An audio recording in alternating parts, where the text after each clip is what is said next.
a lot of these teams and fan bases. Whoa, But that is it's a lot of beautiful tickets. time to be down in Miami. Those tickets are so expensive average resale price for both semifinal games. Depending upon who wins. Wow. This kind of happens with Super Bowl tickets. Yeah. Depending upon who wins, a lot of people in Texas right now, Ohio State, Penn State, Notre Dame, are all buying national championship tickets, or they were at least. I don't know what the ticket price was a week ago or 2 weeks ago, hoping that their team makes it. If their team doesn't, boom, they're going to resell them. So I assume that price is going to go down because there's going to be a lot more tickets that are about to come into the market after this particular set of semifinal games is done. But you're talking about 4 very powerful, very big, very wealthy fan bases, here in this entire thing. That normally sets up for good business whenever you're talking about this type of shit. Absolutely. I'm wondering what would be the ideal game for, I guess, networks, viewership. Notre Dame. Notre Dame is gigantic. Notre Dame versus somebody. Ohio State, Notre Dame? Either or. Texas is Notre huge Dame, too. Texas would be massive. All of them have huge alumni base. That's the thing. All these schools have alumni with cash everywhere in the world. So I think I just saw Kirk Herbstreit on 3 with And Staples and it was great. And he was saying a lot of things. He complimented me and Saban in one of the videos. I haven't been able to see the whole podcast. I think it's happening today, like right now. I think it's potentially taking place. But he chit-chatted about how a lot of people attack him in ESPN for like an SEC bias. And I think that's because a lot of guys have a lot of respect for the SEC teams. And obviously we're down there and everybody's like, well, ESPN has the SEC deal. They have deals with fucking... ESPN is trying to get deals with every... They obviously have the entire college football playoff. So if it was just ESPN caring and making decisions, they would want the biggest fan bases to be in every single big game. That's the only thing they would want if that's all they were thinking about.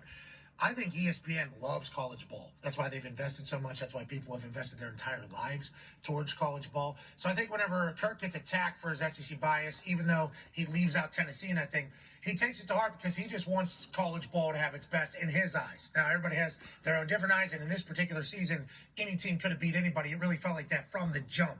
And I think that's what it's going to be going forward with the transfer portal, NIL. There's a lot more parity. I think there's going to be a lot more upsets technically. I think there's going to be a lot of smaller teams going on a big run out of nowhere because they get a good draft class, recruiting class that they bring in through the transfer portal, and they're able to go on a run. Arizona State, they could have been in the semifinals whenever they're projected to win 4 games last year in the Big 12 because of the transfer portal and getting guys in there in a couple of years, turning it around and making it big.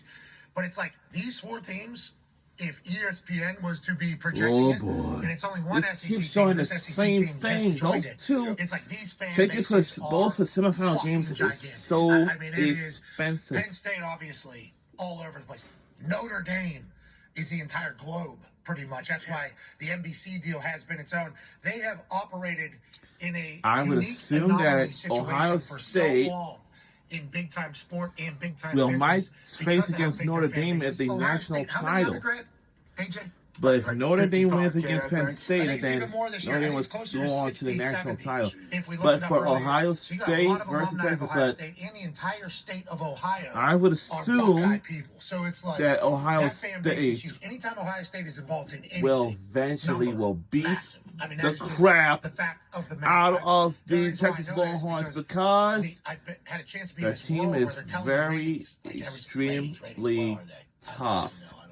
Ratings. Anytime Ohio State's a part of it, huge. Anytime Texas is a part of it, huge. Penn State, Notre Dame. But if Texas, these are 4 if Texas wins gigantic against Ohio State, football universities, then guess what? Then we will be eventually heading off for the insane national on these, title on these ratings. on Monday, January 20th. At the Mercedes-Benz Stadium, Atlanta. Ohio State is 66,000. So again, starting tomorrow. Notre Dame is Notre Dame. Just undergrad. It's with Thursday and Friday. Watching both semifinal games. Do you know whose medical schools those are over there and stuff at Ohio State? What do you mean? No, I don't mean Like the Ohio State medical schools. Yeah. Yeah, I see them. Like what the buildings are named? Yeah. Yeah, they're Each building has a different name. No. Different. No, each building had the same name, actually. We were driving on this side of the street and on this side of the street. We saw them all. You remember that? Yeah. Big money. Huge. I think. Anyways, you get it. A lot of people, all of these schools. So as we look ahead to calling both of them on the sideline, let's think about how incredibly lucky we are about the history that's about to be fucking made. I cannot believe